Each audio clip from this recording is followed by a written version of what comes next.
dans la loi du 4 mars 2002 que sont posés les droits des patients, accès au dossier médical, consentement éclairé, droit à l'indemnisation, entre autres. 20 ans après, quel regard sur ces droits? Toute personne a le droit à la dignité, quel que soit son âge, à des soins pour soulager sa douleur, à des directives anticipées pour sa fin de vie. Le droit à la dignité pour les malades âgés reprend les mêmes principes que le droit à la dignité pour les sujets plus jeunes. Simplement, il va avoir des caractéristiques différentes qui sont liées à qu'est-ce que c'est qu'un patient âgé, qu'est-ce que c'est que la vieillesse, et surtout qu'est-ce que c'est que la parole lorsque les fonctions intellectuelles sont plus ou moins altérées par le vieillissement ou la maladie d'Alzheimer.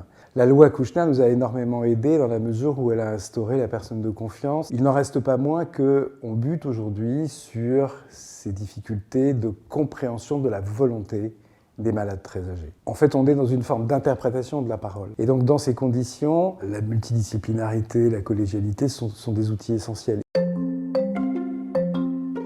Ça passe par effectivement se présenter, toujours quand on arrive face à un patient, lui redemander qui il est lui, pour le réindividualiser en tant que personne, lui faire raconter sa vie et respecter l'intimité, le fait de continuer à aller aux toilettes, ces choses-là qu'on a tendance à banaliser un petit peu quand on avance son âge. Et après, c'est délivrer le plus d'informations possible, avec les limites que sont de temps en temps les difficultés de raisonnement qu'ont nos patients. C'est pour ça qu'on s'appuie souvent sur l'entourage, la personne de confiance. Le respect de la dignité du patient passe avant tout déjà par son consentement. Par exemple, ça va être chez des patients âgés avec des troubles cognitifs qui ne vont pas forcément comprendre l'endroit où ils sont déjà, ni même l'intérêt du soin, et ça va être de les accompagner du coup en prenant le temps qu'il faut. L'idée, c'est de ne pas faire subir quelque chose. Pour moi, c'est ça, respecter le patient et son droit.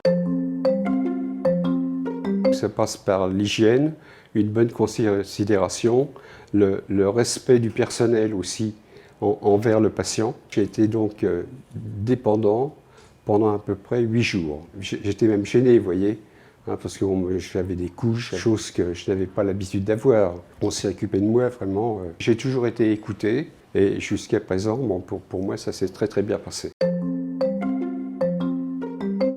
Les décisions des sujets très âgés sont prises beaucoup plus vite par les patients eux-mêmes sur leur destin que des sujets plus jeunes. Ce qui est parfois compliqué, c'est que ce refus de soins, ou cette acceptation des soins, qui peut aussi poser question, est beaucoup sous l'influence des familles. Et donc il y a une réflexion à avoir très complexe sur ces relations, ces dynamiques intrafamiliales entre le patient et ses enfants.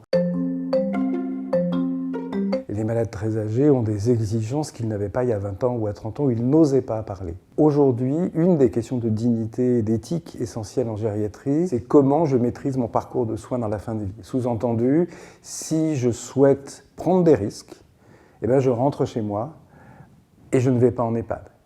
On sait qu'aujourd'hui, la demande du consentement pour aller en EHPAD, soit on signe à la place des patients âgés, soit les familles signent, soit on ne demande pas l'avis. Voilà. Et ça, c'est un vrai sujet. Et ça suppose que finalement, la loi Kouchner doit être aujourd'hui complétée. La maladie chronique dans le grand âge nécessite aujourd'hui de donner plus de garde-fous, à l'image de ce qui s'est passé en psychiatrie, par exemple.